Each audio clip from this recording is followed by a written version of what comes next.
There are two ways to start a job on a Viper 4. My preferred method, if we have a boundary loaded in, is to simply just tap on my boundary. You'll see up top in the right hand corner, it'll give me my grower farm field information. I just tap on that, it'll highlight my boundary red.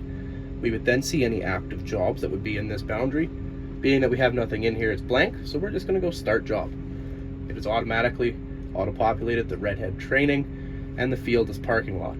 We're going to put a name in here just because it's going to be hard for us to remember job 2025-1016-2133. For today, what I'm going to do is I'm just going to call this redhead test.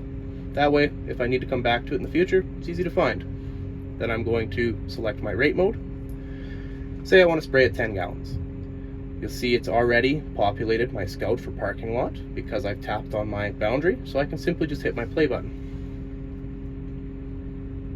Once we're in the job, you can see the boundary here highlighted in blue.